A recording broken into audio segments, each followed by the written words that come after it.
Hey, it's Austin Cooper with Velo Baseball. Today's video, we're going to go over a post-throwing recovery that you can do at the baseball field. So this recovery you're going to be able to perform without any tools or any special equipment. So this is something that if you just find yourself at the baseball field, you got done doing practice, any of your own like individual work, or maybe you got done with a game and you don't have anything there at the field for you. This is a workout that you can do with just yourself and maybe some baseballs out of your bag to help recover that body before you leave the field. So I can't stress to you guys enough how important it is to do some sort of post-throwing recovery before you leave the baseball field. I work with a lot of athletes for the first time that have never been introduced to this, and me myself went a long time throughout my baseball career without going through any sort of like post-throwing recovery. And I fixed a lot of my arm issues. So I dealt with a lot of arm pain.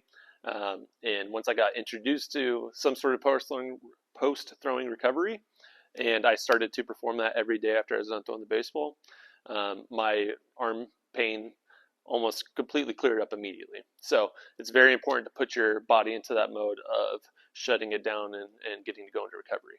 So the first thing I'm going to show you is just things that you can do with your body weight. My favorite post-throwing recovery movement that you can do with just your body weight is a push-up plank. And so how you're going to perform that is just get into the top of a push-up position.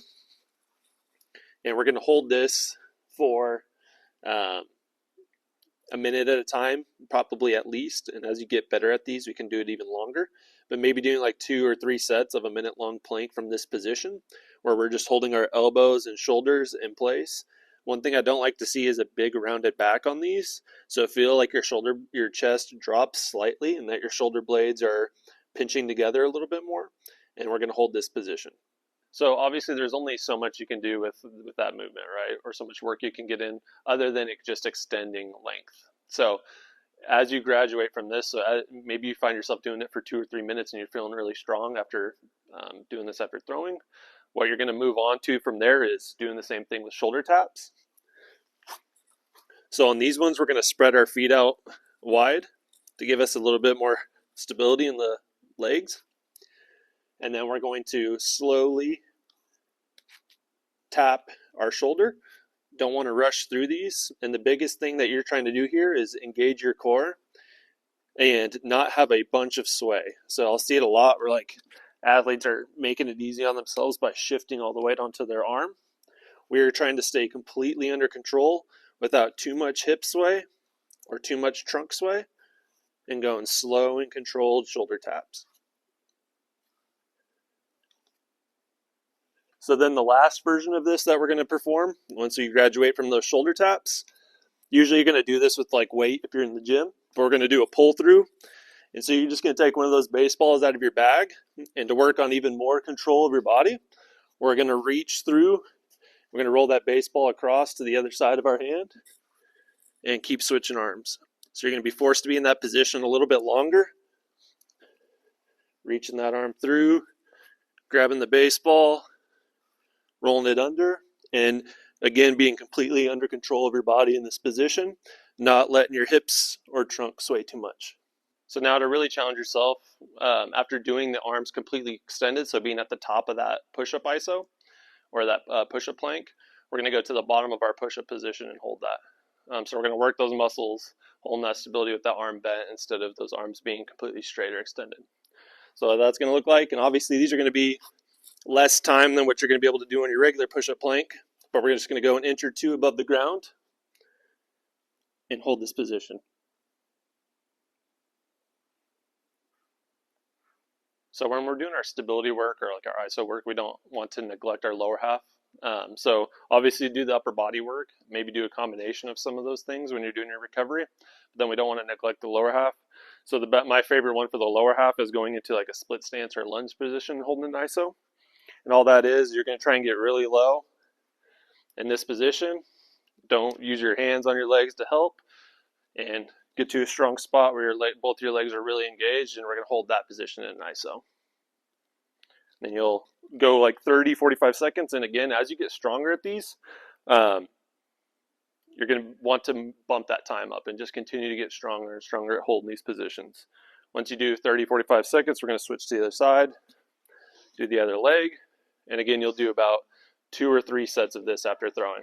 So once you get past all of your ISO and stability work, so you've hit your upper body, you've hit your lower body, you're gonna grab a few of the baseballs out of your bag, and we're just gonna use this as like adding weight to our arm.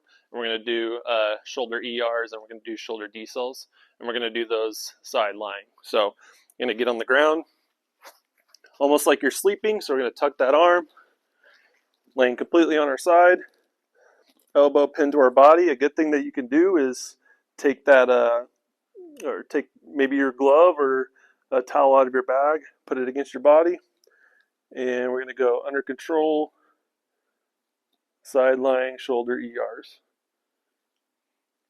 Now I see a lot of people who don't have the mobility or the strength to get past here, and what I want you really testing on these is trying to feel yourself work that range of motion. The more you do these, the more you're going to be able to build up that range of motion. So now what we're going to transition into, after you do a few sets of those shoulder ERs, is we're going to go to decels. So these ones we're going to be completely extended with our arm, and we're going to go really slow and under control to the ground.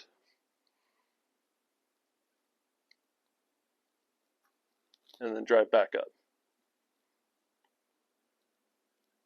So the workout here is you fighting against gravity with those baseballs in your hand. So do not rush these. If we rush these, we're not really getting that decel work that we're going for.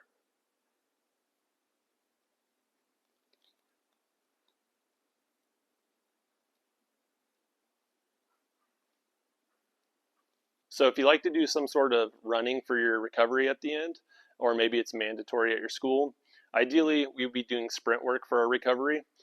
Pitching is an explosive athletic movement. And so if you do like to incorporate or add running, or if it is mandatory for you, try to incorporate sprints at the end of this.